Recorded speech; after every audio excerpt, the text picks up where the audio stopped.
네, 오늘 말씀은 제목을 한번 볼까요? 시작. 좋은 교회와 나쁜 교회. 사실 교회가 참 나쁜 교회 이런 말을 들으면 굉장히 안 좋은 거죠. 교회는 당연히 뭐예요? 좋은 교회여야만 되죠. 근데 세상 사람들이 좋은 교회라고 평가하는 것과 주님이 좋은 교회라고 평가하는 것이 꼭 같을 수 없다라는 사실을 여러분은 아셔야 됩니다. 또 내가 좋은 교회라고 생각하는 교회가 하나님이 좋은 교회라고 여기시는 교회가 아닐 수도 있어요. 그래서 오늘은 교회가 어떤 교회가 좋은 교회일까 여러분과 함께 한번 나눠보길 원합니다. 우리가 엊그제 MT를 했어요. MT는 뭐의 약자죠? 멤버십 트레이닝의 약자인데 그 멤버십이라는 것은 우리가 서진교회의 멤버들이 돼서 그 멤버로서의 친목과 우정을 돈독히 하고 이렇게 하는 것이 이제 MT인데 일반 MT와 서진교회 MT가 다른 것은 서진교회는 예수 그리스도를 머리로 하는 공동체라는 것이죠. 그렇죠? 예. 그래서 우리가 이제 서로를 좀 알기 위해서 나누는 시간들을 갖고 이렇게 했을 때 많은 분들 가운데 내가 예수를 믿었기 때문에 지금 행복하다. 만약 내가 지금 예수를 믿지 않았으면 어떻게 됐을까? 뭐 어떤 분은 우리 가정은 이혼했을 수도 있다. 어떤 분은 최고로 행복하다. 예수를 믿기 전에 나름대로 열심히 살았지만 지금이 가장 행복하다. 이런 고백들을 하셔서 너무 감사했거든요. 그런가 하면 지난 삶의 어려움들을 나누면서 눈물을 흘리시는 분도 계셨고 그 눈물을 흘릴 때 또 옆에 있는 지체들이 안아주기도 했고 우리가 확실히 멤버인 거는 확실하더라고요. 그런데 이 멤버십이 돈독한 것만이 교회의 장점이냐 교회의 사명이냐 그건 아니거든요. 교회는 세상의 다른 어떤 커뮤니티와는 분명히 다른 목적이 존재하기 때문에 그래서 이제 우리는 특히 마지막 시대의 교회거든요. 그렇기 때문에 우리가 교회의 교회됨을 명확히 규정할 필요가 있다고 생각합니다. 아멘. 네. 그래서 우리 먼저 고린도전서 1장 18절 25절 말씀을 오늘 제가 본문으로 잡았는데 너무 감사하게도 오늘 찬양 가운데 예수 그리스도의 메시아 되심을 선포하고 찬양하는 찬양이 참 많아서 제가 너무 감사했습니다. 우리 고린도전서 1장 18절부터 25절까지 교독하시겠습니다. 제가 먼저 있습니다. 십자가의 도가 멸망하는 자들에게는 미련한 것이요 구원을 받는 우리에게는 하나님의 능력이라.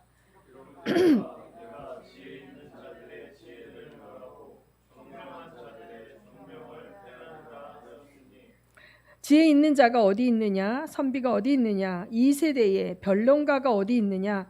하나님께서 이 세상의 지혜를 미련하게 하신 것이 아니냐? 하나님의 지혜에 있어서는 이 세상이 자기 지혜로 하나님을 알지 못함으로 하나님께서 전도에 미련한 것으로 믿는 자들을 구원하시기를 기뻐하셨도다. 유대인은 표적을 구하고 헬라인은 지혜를 찾으나 우리는 십자가에 못 박힌 그리스도를 전하니 유대인에게는 거리끼는 것이요 이방인에게는 미련한 것이로되 오직 부르심을 받은 자들에게는 유대인이나 헬라인이나 그리스도는 하나님의 능력이요 하나님의 지혜니라. 하나님의 어리석음이 사람보다 지혜롭고 하나님의 약하심이 사람보다 강하니라. 아멘. 아멘. 네. 마태복음 16장 18절에서 19절 말씀도 같이 한번 보겠습니다. 시작. 또 내게 이르노니 너는 베드로라. 내가 이 반석 위에 내 교회를 세우리니 음부의 권세가 이기지 못하리라. 내가 천국 열쇠를 내게 주리니 내가 땅에서 무엇이든지 매면 하늘에서도 매일 것이요 내가 땅에서 무엇이든지 풀면 하늘에서도 풀리리라 하시고. 아멘. 이 마태복음 말씀은 예수께서 교회를 세우신 교회에 대해서 말씀하시면서 주신 말씀이에요. 근데 이 교회가 예수 그리스도께서 3년의 공생애를 하시면서 많은 일들을 하셨죠. 가장 중요한 것은 십자가의 구속사역을 이루시는 것이었어요. 그렇죠? 근데 예수님이 그 당시에 말씀을 가르치시면 사람들이 굉장히 많이 모여왔습니다. 그렇죠? 그래서 얼마든지 대형 교회를 만드실 수 있었다고 봐요. 지금의 메가처치, 지금의 우리 대한민국 안에도 몇만 명 모이고 그런 큰 교회들 있지 않습니까? 근데 예수님께서 이렇게 사역하실 당시에 예수님이 큰 교회를 세우시는데 목적을 두신 게 아니라 제자를 세우시는데 12명으로 그렇죠? 추려서 물론 이제 그 70인도 있었지만 12명으로 이제 제안하시고 추려서 그 12명을 제자로 세우시는 일에 이렇게 굉장히 주력하셨죠. 근데 그 12명과 함께 어떻게 했습니까? 같이 살았어요. 같이 살았다고. 그러니까 우리는 MT를 그냥 한 번 하는 것도 굉장히 어렵잖아요. 우리 교회는 그렇게 숫자가 많지도 않아요. 그래서 30명 내외가 MT를 해도 많은 분들이 굉장히 수고를 하셨어요. 근데 12명을 3년간 같이 사시는 방법을 택하신 거예요. 주님이. 그러니까 이 12명의 멤버십을 굉장히 생활 속에서 강하게 훈련하고 싶으셨던 분이죠. 그럼에도 불구하고 그 안에 뭐가 있었습니까? 서로 시기와 질투와 분쟁과 경쟁이 있었죠. 우리의 죄성 때문에. 그러나 성령으로 말미암아 성령께서 그들을 지배하실 때 그들이 훈련받은 그 제자의 삶으로 주님과 함께 먹고 마시던 삶을 함께하던 그 3년간의 경험이 그들이 흩어져서 하나님의 교회를 세울 때, 그렇죠? 그 교회가 어떻게 될까요? 예수님과 제자들의 공동체를 담겠죠. 그래서 초대교회는 믿음의 공동체였을 뿐만 아니라 애찬의 공동체였어요. 그러니까 성찬과 애찬은 좀 달라요. 성찬은 언약식이죠. 주님과 맺은 언약을 계속 상기하고 기념하는 거죠. 그런데 애찬은 뭐냐면 밥을 먹는 거예요. 그래서 초대교회는 반드시 같이 애찬을 했습니다. 물론 이 애찬을 하면서 어떤 사람이 너무 많이 먹어서 문제도 생기고 고린도서에 그 얘기가 나오지만, 그래서 주님께서 생각하셨던 교회는 가족 같은 공동체예요. 그래서 이제 지금 현대의 교회는 세대 간의 단절이 있어요. 근데 감사하게도 우리 교회는 그렇지가 않죠. 우리 교회는 되게 특이한 교회예요. 현대 교회 가운데 70, 80 되신 연세 많으신 분들부터 돌 지난 아기까지 수직적으로 연령대가 쫙 퍼져 있잖아요. 그런데 지금 현대의 교회들은 그렇지 않습니다. 작은 교회도 청년들만 모이면 청년들만 모이는 교회가 있어요. 그러니까 그리고 이 횡적으로 이렇게 모이죠. 그런데 초대교회는 굉장히 세대가 아우러지는 교회였다. 그래서 이제 교회에 대해서 이제 한번 여러분하고 보려고 그래요. 구약시대의 교회가 광야교회라고 그러죠. 구약시대의 교회는 지금 우리가 하는 교회의 그냥 모형이에요. 그런데 이제 그 구약의 교회를 지칭하는, 광야교회를 지칭하는 히브리어는 케힐라라는 단어인데, 이 단어는 어디서 나왔냐면 모세가 회중을 모으다 하는 단어예요. 자, 그래서 구약의 교회는 시내산 앞에서 시내산 앞에서 모세가 하나님의 말씀을 받아갖고 내려오죠. 받아갖고 내려와서 그 말씀을 읽을 때 그들이 어떻게 합니까? 우리가 다 순종하겠나이다 고백하지 않습니까? 그런 고백을 한 모임, 회중의 모임을 케일라라고 그랬어요. 이것은 광야 교회라고도 말하지요. 그런데 이 출애굽의 공동체 광야 교회는 하나님 나라의 모형이에요. 하나님 나라는 뭡니까? 하나님이 통치하시는 나라고, 그 하나님의 통치하시는 방법으로 헌법과도 같은 토라를 모세를 통해서 주신 거예요. 그런데 여러분이 알다시피 신명기의 말씀을 보면 예배에 대한 규정만 있는 게 아니라 먹는 것, 마시는 것, 그쵸? 돈 꿔주면 어떻게 하는 거, 종을 사오는 뭐 이런 모든 생활에 관한 규정까지 어떻게 했어요? 다 기록돼 있잖아요. 그러니까 그 애굽에서 출애굽한 이 이스라엘 민족은 물론 아브라함의 후손이었어요. 아브라함이 창세기 때 하나님과 언약을 맺었는데 아브라함은 하나님과 친밀한 교제를 나누면서 하나님의 아주 이렇게 친구처럼 그러셨죠. 그런데 이 아브라함의 후손이 애굽으로 가서 민족이 되는 과정에 그들은 하나님과 친밀함을 나누는 예배라는 것도 다 잊어버렸고 하나님과 어떻게 교통하는지도 모르고 있었죠. 그런데 그들 눈에 보였던 거는 애굽의 사람들이 우상을 섬기는 것만 보고 있는 거예요. 이방인들이 이방 신인 우상을 섬기는 방법만을 이들은 봤어요. 하나님의 언약 백성이지만 이들은 하나님을 예배하는 방법에 대해서 진정한 예배가 뭔지 모르고 우상을 섬기는 그 우상을 섬기는 것이 그냥 예배라고 생각하는 그러한 식으로 이들은 있었던 거죠. 그런데 이들을 모세를 통해서 하나님이 어떻게 했습니까? 광야로 불러내서 하나님을 예배하는 게 무엇인지 가르치고 하나님의 통치를 받는 것이 무엇인지 가르치는 거예요.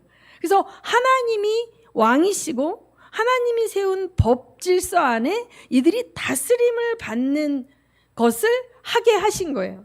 모세는 그 역할을 했던 인도자였던 거죠. 그래서 이 구약의 교회가 하나님 나라의 모형이에요. 하나님이 통치하시는 사회 공동체가 광야에서 형성이 되었던 것입니다. 그런데 이 구약이라죠. 우리가 구약, 신약 그러잖아요. 이 구약이라는 말은 뭐예요? 구는 옛 구자, 오래 구자잖아요. 그러니까 하나님과 맺은 오래된 언약인 거예요. 그래서 이 구약의 공동체는 어느 언약이에요? 우리가 창세기에 나오는 아브라함의 언약이기도 하지만 가장 중요한 것은 회중적으로 볼 때는 시내산 앞에서 맺은 하나님과의 이 십계명과 그 말씀을 갖고 맺은 언약, 돌판을 가지고 맺은 언약, 그 언약이 오래된 언약인 거예요. 구약의 교회 이스라엘은 오래된 언약의 하나님의 파트너, 언약의 공동체인 거예요. 아시겠어요? 그렇다면 신약의 교회는 뭐냐? 신약은 아까 우리가 마태복음에서 읽었듯이 예수 그리스도께서 오신 목적은 이 믿음, 너는 베드로라 한 이 베드로, 이 앞에 마태복음 16장에 뭐가 있어요? 주는 그리스도시요 살아계신 하나님의 아들이시니다, 이렇게 얘기하는 고백이 있는 거예요. 너희는 나를 누구라 하느냐라고 했을 때 베드로가 주는 그리스도시요 살아계신 하나님의 아들이십니다라고 고백을 해요. 자, 그리스도라는 것은 구약의 히브리어로 보면 메시아라는 거예요. 구약의 언약의 백성들은 메시아를 기다렸단 말이에요. 근데 베드로는 당신이 메시아라는 거예요. 그 다음에 살아계신 하나님의 아들이라는 거예요. 구약의 메시아는 기름 부음을 받은 자라는 뜻인데 그 기름 부음을 받은 자는 누가 있습니까? 선지자가 있고 제사장이 있고 왕이 있어요. 그래서 메시아라고 할 때에 그 메시아라는 개념 속에는 하나님의 아들이라는 개념보다는 기름 부음을 받은 하나님의 택함을 받은 하나님의 사역자라는 말로 오해할 수가 있어요. 그 얘기만 하면. 근데 그 뒤에 살아계신 하나님의 아들이십니다라고 완벽한 고백을 한 거죠, 베드로가. 그러니까 바요나 시몬아 네가 복이 있도다, 이것을 알게 하니는 네가 아니요 네 안에 계신 성령이시니라라고 말씀하시면서 각자의 한 사람 한 사람이 베드로와 같은 고백을 하는 거, 예수 그리스도가 메시아십니다, 예수 그리스도 하나님이십니다라는 고백을 하는 자들, 그 믿음 위에 하나님은 교회를 세우겠다는 거예요. 그러니까 교회를 세우시는데 교회의 멤버가 되는 조건은 뭐냐? 그 고백을 할 수 있어야 그게 교회의 멤버의 조건인 거예요. 그래서 신약의 교회, 예수님이 만들어 주신 신약의 교회는 헬라어로 에클레시아라 그래요. 제가 여러 번 얘기했죠. 에크라는 것은 전치사예요. out of 꺼냈다, 끄집어냈다. 그 다음에 에크 다음에 클레오라는 동사의 명사형인데, 클레오라는 동사는 불러내다라는 뜻이에요.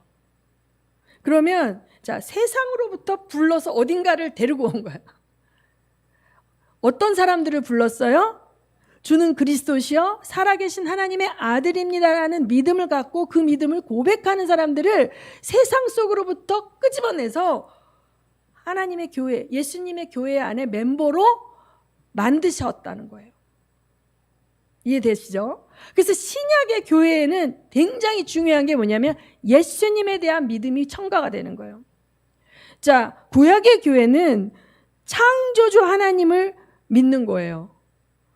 모세가 태초에 하나님이 말씀으로 천지를 창조하시니라 큰 광명체, 작은 광명체 이렇게 표현했어요. 해와 달이라고 표현하지 않고, 해와 달이라고 표현하면 그 당시 사람들 이미 해라는 단어 자체가 신적인 권능을 가지고 그걸 신으로 섬겼다고요. 달도 마찬가지고 강도 마찬가지였어요. 그런데 모세는 해와 달이라는 단어 속에 있는 신격화된 것을 피하기 위해서 광명체 이렇게 한 큰 광명체, 작은 광명체 얘기한 거예요. 자, 구약의 공동체는 눈에 보이는 모든 만물은 신이 아니다. 우리는 이 모든 만물을 창조하신 창조주 하나님을 믿는다. 그래서 눈에 보이는 모든 형상, 우상을 경배하지 않는 거예요. 구약의 믿음의 공동체는. 그런데 신약의 믿음의 공동체는 예수 그리스도가 우리를 죄에서 구원하실 메시아며 하나님으로부터 온 하나님이다라는 고백이 있는 거예요. 이해되시겠어요? 구약의 교회와 신약의 교회의 차이. 그러니까 신약의 교회의 가장 중요한 핵심 포인트는 십자가의 도예요. 아까 우리가 본문에서 읽었던 십자가의 도라고 사도 바울이 표현한 그 핵심 안에는 뭐가 있어요? 죄에 묶인 인류, 원죄로 말미암아 마귀의 종된 인류는 죽어서 지옥 갈 수밖에 없는데, 그를 구출하기 위하여 오신 메시아, 여인의 후손으로 오신 메시아, 뱀의 머리를 박살내기 위해서 오신 메시아, 그가 바로 예수다. 그런데 그 예수는 하나님의 아들이다. 그가 하나님이다. 이 고백을 해야 되는 거예요. 그러니 구약의 공동체가 이 고백을 하는 것은 정말 어렵습니다. 왜냐하면 그들은 신은 눈에 보이지 않는 신이 참신이라고 믿었는데, 사람으로 와서 걸어다니는 예수를 신으로 믿으라니 그들은 이게 엄청 어려웠어요. 그렇기 때문에 이거는 성령으로 말미암지 않고는 불가능한 거죠. 아직까지 유대인들의 메시아닉 주 말고 그냥 유대인들은 아직까지 메시아를 기다리지 않습니까? 그러니까 이 구약교회와 신약교회가 단절되어 있는 게 아니라 구약교회가 믿는 하나님을 신약교회도 믿고 있어요. 우리도 그 하나님을 믿는, 동일한 하나님을 믿는 거예요. 근데 이 신약교회의 포인트는 뭐냐?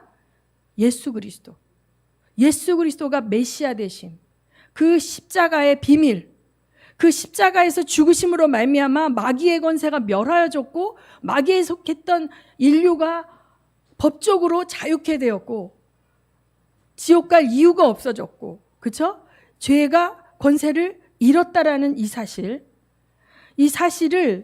믿는 것이 신약교회거든. 아멘. 그런데 고린도전서 1장 18절의 말씀처럼 십자가의 도가 멸망하는 자들에게는 미련한 것이요 구원을 받는 우리에게는 하나님의 능력이라는 거예요. 이게 왜 능력입니까? 우리는 아직도 죄를 짓습니다. 아직도 넘어집니다. 여전히 넘어지고 여전히 육적인 생각 가운데 육체의 정욕과 안목의 정욕과 이생의 자랑을 따라갈 때가 있는 거예요. 그런데 우리가 십자가의 도, 예수 그리스도를 믿는 믿음을 갖고 있으면 그 죄의 권세가 나를 지옥으로 끌고 갈 수 없다는 거죠. 왜? 죄의 대가를 이미 예수님께서 지불하셨기 때문에. 그러니까 우리가 능력이 되는 게, 마귀가 나를 죄책감으로 공격하고 위협해도 그 종로를 탈 필요가 없는 거예요. 선포하는 거예요. 십자가를 선포하면 마귀는 무력화돼. 예수의 보혈을 선포하면 마귀는 무력화되는 거거든요. 이 능력을 누리지 못하는 크리스찬이 굉장히 많습니다. 아직까지도 구약의 교회에 있는 성도들과 같이 십자가의 능력으로 자유케 됨을 삶 속에서 경험하지 못하고 내 탓이요 내 죄의 죄짐에 눌려있는 크리스찬들이 너무 많아요. 이 십자가의 능력을 경험하지 못하기 때문에.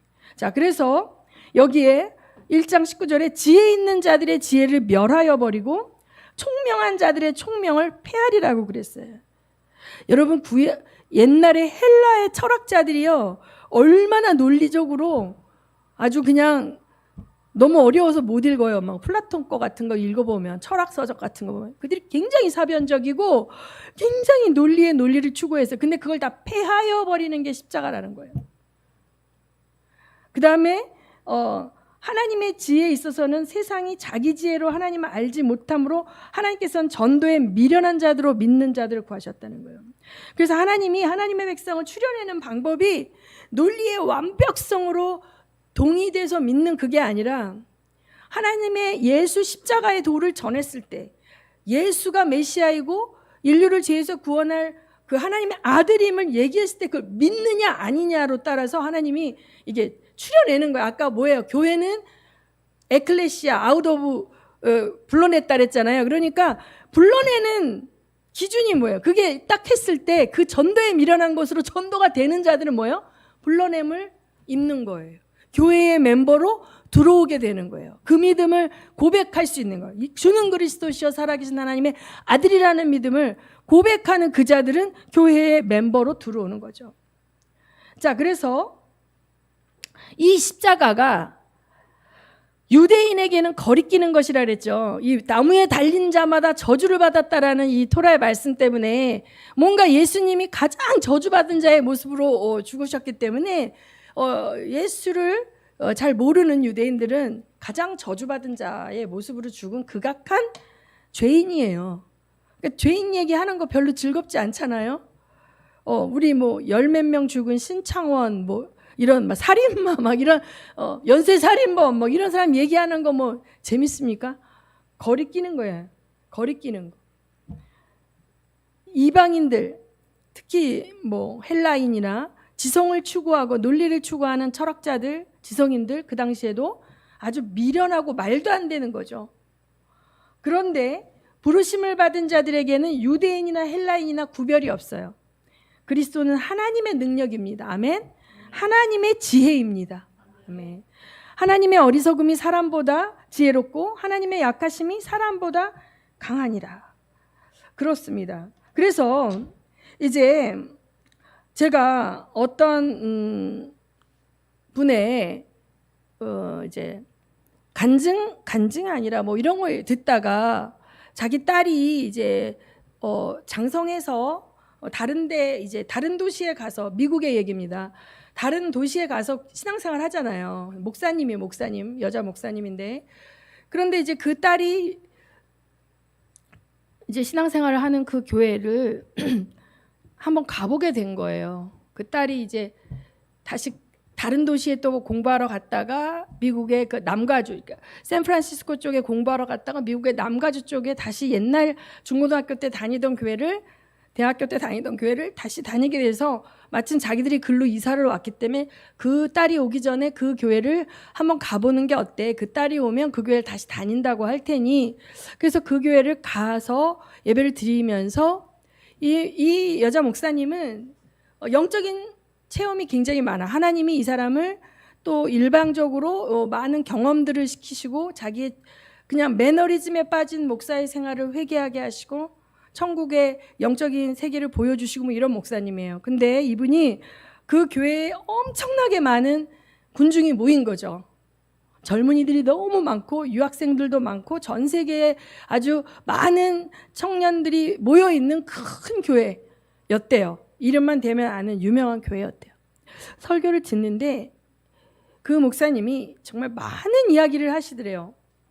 기후온난화에 대해서도 얘기하고 여러 이야기를 하는데 아무리 기다려도 예수님 이야기 안 하는 거예요.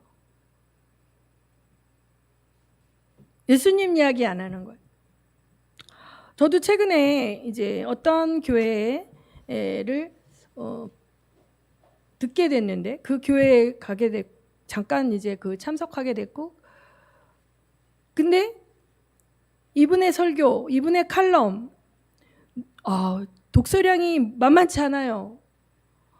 막 시인이면 시인, 뭐 로버트 프로스트의 뭐 가지 않은 길 시도 인용하고, 뭐 또 유명한 문학자들, 그러니까 이분의 독서량을 알 수 있어. 그 글을 잠깐만 봐도, 몇 페이지만 봐도. 근데 굉장히 많은 독서량과 설득하기 위한 논리가 정말 이 사람은 굉장히 유식한 사람이다. 엄청 아는 게 많네. 막 이렇게. 그뿐만 아니라 이소부화도 있고. 그런데 예수는 양념 같아. 그러니까 80% 설교의 80%가 그런 거고, 그냥 아주 짧게 한 패러그래프도 안 되는 예수 얘기가 양념처럼 들어가 있어요. 근데 사람들은 엄청 감동을 해요. 누구도 핍박하지 않을 것 같아요. 설교가 너무 막 정말 좋아요. 저도 좋아요, 듣기에. 근데 이 신약의 교회가 어떤 공동체인가를 생각해 봤을 때 우리는 우리 안에 예수의 피의 능력이 나타나야 되고, 우리가 전도하는 복음 안에는 십자가의 도가 나와야 돼요. 너무 원색적인 복음을 원색적으로 전하면 무식하다고 요새는 싫어합니다. 옛날에 제가 대학교 때만 해도 예수 천당 불신지옥하고 막 예수 믿으세요 막 이렇게 원색적인 복음을 전하는 전도자들이 많았잖아요. 지금은 그렇게 전하면 혐오를 조장한다 그래서 법에도 걸릴 지경일 뿐더러 전도도 굉장히 관계 전도와 이 인격과 이런 쪽으로 굉장히 많이 얘기를 하는데, 그러니까 이제 전도는 사실은 우리가 이게 친화 관계성을 맺는 게 굉장히 중요한 것 같아요. 이 현대인들은 너무 다이렉트로 이렇게 목적을 갖고 접근하는 사람 불쾌하잖아요. 보험사원, 영업사원들이 친절하게 해주면 너무 감격되나요? 이 사람이 나한테 뭘 또 이렇게 뽑아내려고 그러나, 이렇게 경계하게 오히려 되기 때문에 전도의 방법론적인 부분은 굉장히 지혜가 필요하다고 생각이 되는데, 교회 안에서 선포되어지는 말씀에 원색적인 복음이 점점 사라지고 있다. 그리고 제가 이제 한 자매를 돕고 있지 않습니까? 탈북자매. 그 자매가 요한복음을 읽다 하나님을 만났고 너무 이렇게 해서 교회에 가서 1대1을 하는데 내가 죄인이라고 막 하니까 죄인 자꾸 얘기하지 말라고. 교회에서 자꾸 죄인 얘기하지 말라고 그랬다는 거예요. 그 멘토가. 자, 그래서 이 죄인됨이 은혜 안에서 죄인됨을 보는 것이 우리에게 은혜잖아요. 그렇죠? 근데 이 아주 기본적인 예수가 우리에게 필요한 이유는 인류의 스승이기 때문이 아니거든요. 그런데 그런 고상한 교회들에서 예수 얘기를 하는 걸 들어보면 죽을 죄인을 지옥에서 건져놓은 메시아로서의 예수를 얘기하지 않더라고요. 가난한 자들을 위해서 헌신된 삶을 산 예수를 얘기해요. 아픈 자를 치유해준 예수는 얘기하거든요. 그리고 아주 고상한 진리와 멋진 가르침을 주신 예수는 얘기하는데, 마귀의 자식된 우리를 건져내서 죄의 노예된 구속을 일으켜주신 메시아됨에 대해서는 별로 안 얘기를 하는 거예요. 들어봐도. 그래서 깜짝 놀라면서 제가 하는 설교 안에 예수가 상실된 설교를 내가 하고 있는 것이 아닌가, 겁이 덜컥 났습니다. 알맹이가 빠진, 그렇죠? 저는 하나님을 너무 성부 하나님에 대한 강조를 많이 하지만 다행히 조 목사님이 복음서 시리즈를 100강까지 하시기 때문에 성도들은 골고루 먹고 있죠. 근데 사실 제가 구약 설교를 많이 하다 보니 예수의 메시아됨을 강조하는 설교를 잘 못하고, 나는 이미 그것을 전제하고 있지만 성도들은 구약의 교회와 신약의 교회의 차이에 대해서 잘 인지를 못하면 어떡하나, 이런 걱정이 되면서 내가 반쪽짜리 복음을 가르치면 안 되겠다는 생각을 해서 오늘 분명히 여러분에게 얘기합니다. 복음의 핵심은 예수입니다. 예수가 빠진 복음은 아니에요. 우린 더구나 이방인이죠. 저는 유대인을 위해서 하나님이 마지막 복음이 강하게 들려질 계획을 갖고 계시다고 생각해요. 왜냐하면 그들이 하나님의 말씀의 통치를 받고 있잖아요. 이방인, 일반 예수 안 믿는 이방인들과는 다르잖아요. 예수를 안 믿는 이방인들은 자기를 섬기고 살아요. 우상을 섬기고 살아요. 자기의 정욕과 쾌락을 따라 살아요. 근데 유대인들은 말씀을 오해해서 그렇죠. 통치를 받고 그 창조주 하나님의 그 백성임을 그들이 인지하고 있기 때문에 이제 거기다 예수가 메시아됨을 이제 전해야 되는 거죠. 그래서 저는 이제 성도분들은 우리 교회를 어떻게 생각할까? 좋은 교회는 뭐라고 생각할까? 한 성도분이 이 교회는 뭐 삼각교회고 저는 큰 교회 다니다가 이런 교회 올 상황이 아닌데 뭐 이렇게 말씀을 하셨어요. 처음에 우리 교회 오실 때. 큰 교회가 좋은 교회입니까? 성도가 많이 모이고 시설이 좋아서 단독 건물을 갖고 있고 그런 교회가 좋은 교회일 수도 있고 아닐 수도 있다는 거죠. 그러니까 여러분들이 교회를 볼 때 이 껍질, 시설 이런 거를 보면 안 된다고 주변 사람들한테 얘기해야 돼요.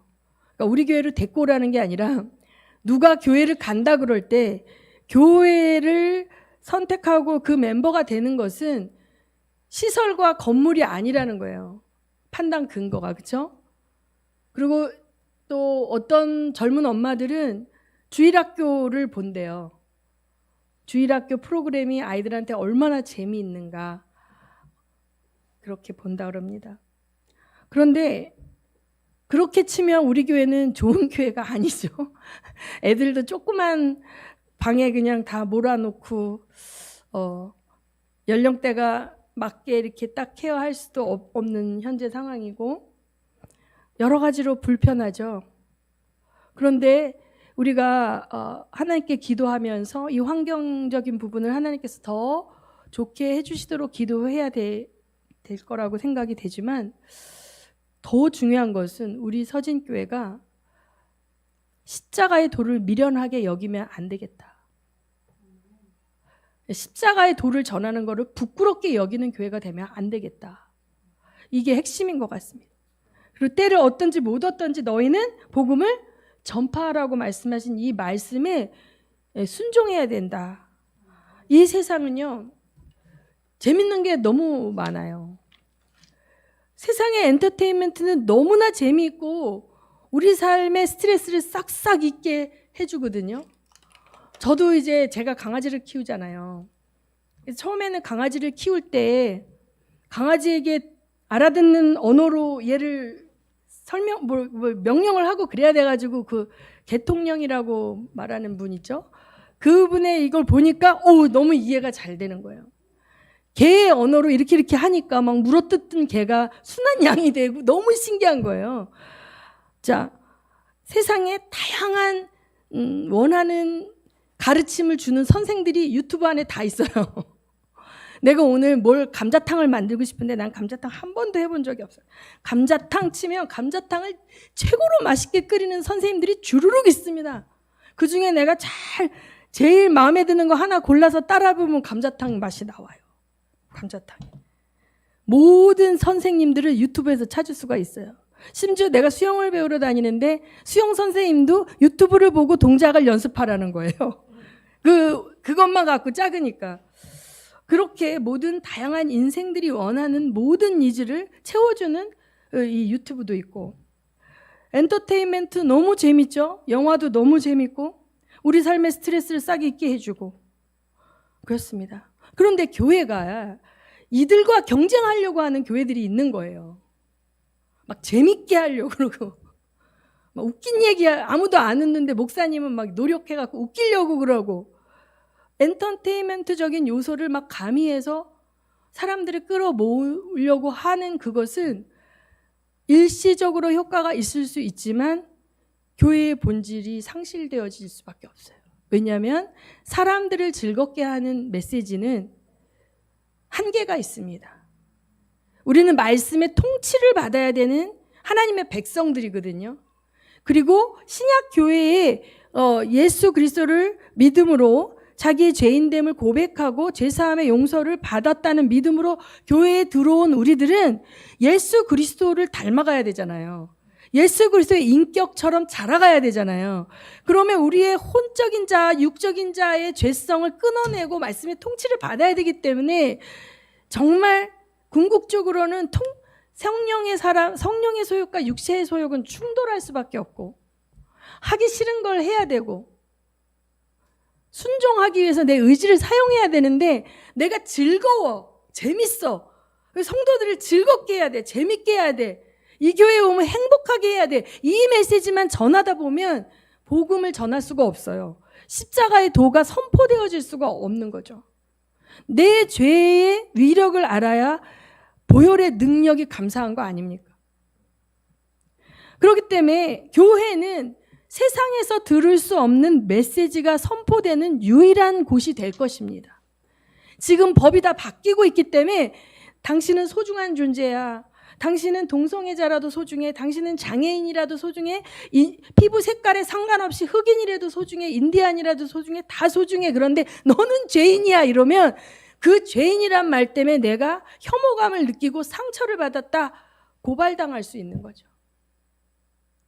지금 그거예요. 당신이 저기 흑인을 이제 미국 말로 이제 비하하는 게 니그로 이렇게 지나갈 때 흑인한테 전 니그로 이렇게 한 걸 이 사람이 들었어요. 그럼 그 사람 고발하면 그 사람 감옥 갑니다. 혐오 발언을 했기 때문에. 그런데 죄인이라는 말을 하면 목사가 당신들은 다 죄인입니다 이렇게 말을 하면 이 혐오 발언이라고 걸면 걸어질 수 있는 거죠. 그러니 교회가 그것이 두려워 입을 다물면 복음이 선포되어지지 못하는 거거든요. 그렇기 때문에 정말 진정한 교회, 예수 그리스도의 머리 된 교회, 십자가의 도를 전하는 교회는 세상에서 들을 수 없는 메시지가 선포되는 유일한 곳이 될 것이라는 거예요. 세상의 영은 그 메시지를 전하지 못하려고 중단시키려고 입을 다물게 하려고 온갖 방법을 쓸 것이죠. 이 메시지는 세상의 문화와 철학을 거스르는 방향이기 때문에 세상의 영은 위협하면서 입 다물게 하려고 할 거예요. 그냥 교회에 오라는 거예요. 교회에 오는데 니네끼리 재밌게 친목하라는 거예요. 나가서 구제하고 좋은 일 하라는 거예요.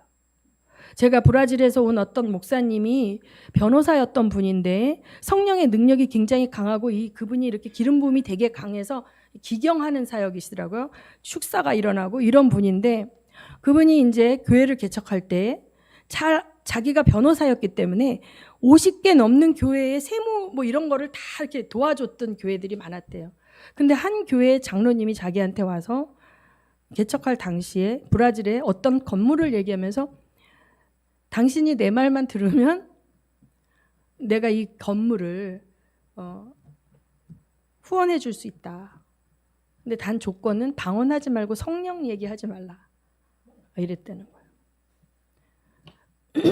자, 그래서 이 십자가의 메시지 이거 굉장히 중요하죠. 그 다음에 두 번째는 성령입니다.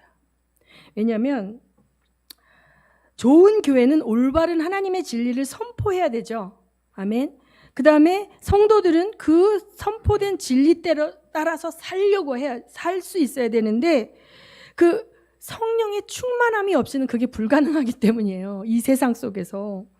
그래서 말씀을 살아내려면 성령 충만함을 받아야 돼. 성령의 강한 임재가 있어야만 우리가 세상 속에 나가서 진리의 말씀대로 살 수 있어요. 그러지 않고 그냥 지적으로 동의하고 좋은 말씀이지. 목사님 진짜 말씀 잘. 이 정도로 동의하고 박수치고 나가서는 안 되는 세상이 됐다는 거예요. 그래서 성령의 임재가 있는 충만한 교회가 좋은 교회예요. 예수 그리스도의 십자가의 도의 메시지가 원색적으로 선포되는 것에 대해서 성도들의 눈치를 보는 메신저는 사건이 될 수 있어요. 그 다음에 성도들을 너무 믿는 나이브한 목사님은 넘어질 수 있어요. 왜냐하면 우린 죄인이기 때문에 세상에 나가서 성도들이 목사님 앞에서 보여주는 모습대로 사는 게 아니거든요. 목사님 앞에서는 홀리홀리 거룩하게 보여주지만 세상에 나가서 믿는 사람들이 없는 곳에서는 그들이 세상 사람들과 똑같은 음란과 방탕을 행할 수 있어요. 제가 한 20년 전에 일본에 갔을 때 그때 기도를 하는데 그때 참 무서웠어요. 그때 사람들이 회개를 하도록 하나님이 그 집회를 허락하셨는데 제가 손을 댈 때 성령께서 알려주세요. 얘 담배 핀다. 어떤 분은 현지처 남의 남편하고 살고 있다. 너무 원색적인 죄악들을 그대로 스캔이 되면서 나오는데 교회에 다 앉아있는 사람들, 물론 일본이었긴 했고 그 특수성이 있죠. 일본의 한인교회. 그렇지만 하나님이 원치 않는 음란과 방탕과 더러움들이 있어요. 그러나 그들은 믿음을 고백했기 때문에 믿음의 고백의 공동체예요. 그래서 예수의 보혈이 필요한 거죠. 날마다 그 죄가 끊어질 때까지 보혈의 능력이 그들에게 필요한 거고 그들이 자기 힘으로 그걸 할 수 없기 때문에 성령의 임재와 충만함을 부르짖을 때 하나님께서 그 죄를 씻어내 주시는 거거든요. 그렇기 때문에 교회는 거룩한 자들만의 모임이 아니에요. 이 속에서 죄가 처리될 수 있어야 된다고 생각합니다. 이 십자가의 능력이 나타나야 돼. 그러지 않으면 우리는 율법에 눌려서 외식하게 돼. 그러면 우리 교회 안에서는 굉장히 거룩한 것 같은데 밖에 나가서는 세상 사람들과 전혀 다를 바 없는 삶을 사는 말씀의 통치를 받지 않는 하나님의 가짜 백성이 되는 거죠. 쭉정이가 되는 거죠. 그런데 사람들은 모를 거예요. 같은 교회 멤버들로 모를 거예요. 목사님도 모를 수 있어요. 그러나 주님은 아시죠. 주님은 아시겠죠. 그래서 마지막 때에 좋은 고기, 나쁜 고기를 가려서 좋은 고기는 드리고 나쁜 고기는 던진다 그랬잖아요. 알곡과 쭉정이를 가려서 쭉정이는 불에 태운다 그랬잖아요. 그렇기 때문에 지금 현재 우리 교회 공동체 안에 거룩한 사람, 거룩을 추구한 사람도 있지만 세상의 영의 통치와 지배를 받는 사람도 있어요. 그게 문제가 아니라 어느 방향을 향해서 가냐는 거죠. 이단에서 선포되어지는 메시지가 거룩과 하나님의 통치를 향해서 끊임없이 가도록 격려하고 도와주고 애써서 함께 추구하도록 만드는 공동체가 좋은 공동체예요. 이제 어떤 공동체들은 괜찮다라고 얘기할 거예요. 동성끼리 결혼해도 괜찮다, 문제되지 않는다, 하나님은 사랑이시다, 다 용납해 주실 것이다 라고 얘기하는 공동체들이 나올 거예요. 성적 자유, 결혼관계 안에서만 하는 것이 아니라 인간은 추구할 권리가 있다. 이렇게 얘기하는 인권을 하나님 말씀 위에 올려놓는 교회들이 나올 것이에요. 십자가의 도 이 미련한 원색적 진리를 전하면 사람들이 떠나기 때문에 공동체가 없어질 거라는 두려움 때문에 메시지를 희석하기 시작하죠. 마귀는 이 유일한 하나님의 메시지를 선포하는 교회 공동체에 그 입을 중단시키거나 그 메시지를 희석시켜서 세상의 영으로 통치받게 하려고 하는 거죠. 여러분, 우리가 구약에서 얼마나 많이 봤습니까? 이스라엘 백성들이 가나안에 들어가서 하나님과 세상을 겸하여 섬기려고 얼마나 하나님의 말씀을 희석하고 변질시켰어요. 이제 그게 다시 신약의 교회에 시작이 되어질 때 우리는 오직 미련할 정도로 복음의 순수성을 고수할 수 있었으면 합니다. 좋은 교회가 되기를 원합니다. 그러기 위해서는 우리가 지금보다 훨씬 더 충만해져야 된다고 생각을 합니다. 저도 오늘 참 새벽에 꿈을 꿨는데 되게 하나님이 책망하시면서 회개를 하라고 이제 하시는 것 같아요. 제가 요새 좀 기도한다고 맨날 소파에서 있지만 거의 자느라고 기도는 그냥 양념으로 하고, 그래서 주님이 지금 우리에게 강한 영적인 파워와 능력과 임재로 임하기를 원하시는데 우리가 너무 헬렐레하고 있는 것 같아요. 좋은 교회 되기를 원합니다. 세상의 영이 우리 서진교회 안에 들어오면 힘을 잃는 그러한 서진교회가 됐으면 좋겠습니다. 우리 서진교회 성도들은 예수 닮기를 추구하고 예수의 증인 되기를 기뻐하는 그러한 공동체가 되기를 원합니다. 진리의 말씀을 따라 살며 진리의 말씀의 통치를 확장시켜 나가는 삶이 우리의 비전이 되고 목적이 되기를 예수의 이름으로 축원합니다. 이 시간에 우리 기도하시겠습니다. 그 전에 우리 디모데후서 4장 1절에서 8절까지 한번 말씀을 같이 읽겠습니다. 교독하겠습니다. 하나님 앞과 살아있는 자와 죽은 자를 심판하실 그리스도 예수 앞에서 그가 나타나실 것과 그의 나라를 두고 엄히 명하노니 너는 말씀을 전파하라. 때를 얻든지 못 얻든지 항상 힘쓰라. 범사에 오래 참음과 가르침으로 경책하며 경계하며 권하라.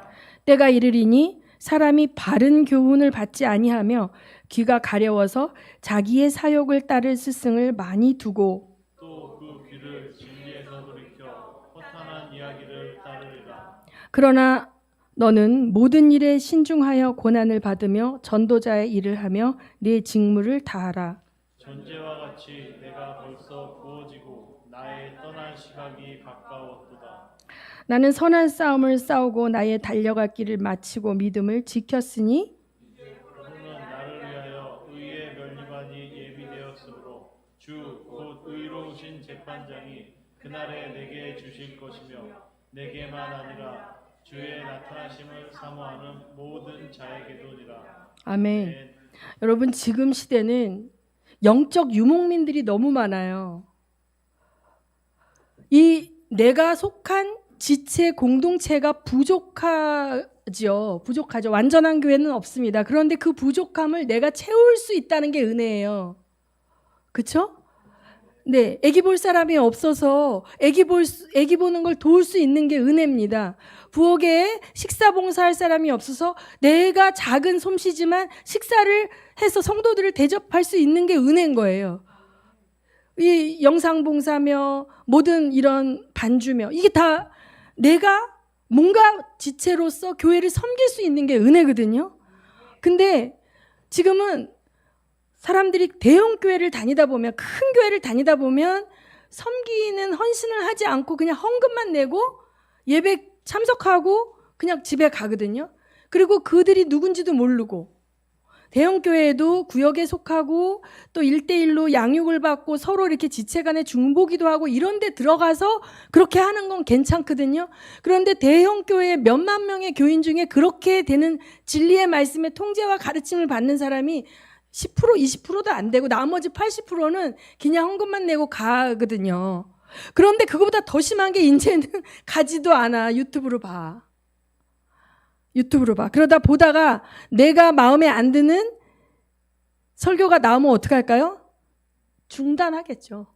그 말씀이 나를 찌르는 말씀, 내가 불편하면 듣지 않고 다른 말씀 찾아서 들으면 돼요. 그리고 난 예배 드린 거예요. 내가 다스림을 받지 못해. 말씀으로. 그러면 이거는 하나님의 백성이 아니에요. 왕의 통치를 받지 않겠다는데 어떻게 왕의 백성입니까? 왕의 통치를 어떻게 받습니까? 맨날 정말 하얀 수염 기른 할아버지가 꿈에 나타나서 여봐라 너는 내 말을 들어 이렇게 통치받는 거 아니거든요. 하나님의 말씀으로 통치를 받는 거예요.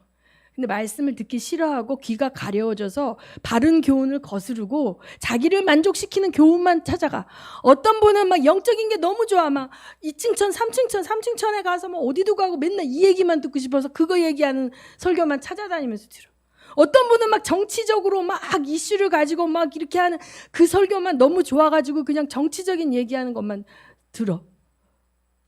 이렇게 편식을 하면서 자기가 좋아하는 것만 듣고 자기는 하나님 공동체를 위해서 아무것도 하지 않고 극장에서 영화 한 편 보듯이 그렇게 하고 본인이 크리스찬이라고 생각하는 사람들 마지막 때에 주님이 나는 너를 모른다 하실 것 같아요.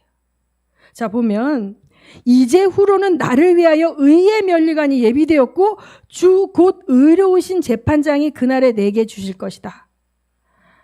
주 곧 의로우신 재판장은 뭐예요? 공평하시다는 거죠. 어떤 사람은 정말 연약한 공동체를 붙들고 밤낮으로 울며 기도하고 청소하고 밥하고 애기 보고 또 막 마이크 뭐 하고 이렇게 하는데 어떤 사람은 그냥 유튜브 클릭해가지고 설교 듣고 헌금도 뭐 계좌로 보내든지 말든지 뭐 아무런 관리도 받지 않는데 그 삶과 말씀의 통치를 받으며 정말 찌르는 이웃을 사랑하기 위해서 그 찌르는 나의 옆에 있는 성도들을 품고 사랑하기 위해서 예수님의 말씀이 서로 사랑하라 그랬기 때문에 그를 위해서 중보하고 이 우리가 닦여져가는 이 공동체를 거부하는 영적 유목민이 얼마나 많은지 모릅니다. 여러분 정말 주변에 있는 영적 유목민들을 위해서 기도해 주시고 그들에게 합당한 공동체로 들어가 왕의 말씀 통치를 받도록 권면해 주시기 바랍니다. 자, 이 시간에 제가 기도하고 주기도만 하고 마치겠습니다. 하나님 아버지, 오늘 주님께서 좋은 교회, 나쁜 교회, 아버지 하나님 이 주제를 주셔서 나누었습니다. 좋은 교회의 좋은 성도가 되기를 원합니다. 십자가의 도를 부끄러워하지 않고 미련하게 여기지 않고 말씀을 전파하며 오래 참고 가르침으로 경책하며 경계하며 권하며 하나님의 성도로 만들어져 가는 저희들이 되게 하여 주시옵소서. 주님이 다시 오실 때 의의 면류관 우리를 위하여 예비해 주셨다고 하셨사오니 우리의 삶이 오직 표대를 향하여 달려갈 수 있도록 도와주시고 서진교회가 주님이 보시기에 기뻐하시는 그러한 교회가 될 수 있도록 도와주시옵소서. 아울러 이 시간에도 유튜브를 아버지 서핑하며 아버지여 아직도 공동체가 없이 영적 유랑민으로 유리방황하고 있는 수많은 하나님의 백성들이 주님의 나라 공동체를 위하여 지체가 되어 섬기며 하나님의 미랄로 헌신할 수 있는 믿음을 배워갈 수 있는 대한민국 되게 하여 주시옵소서. 감사하며 예수님 이름으로 기도합니다.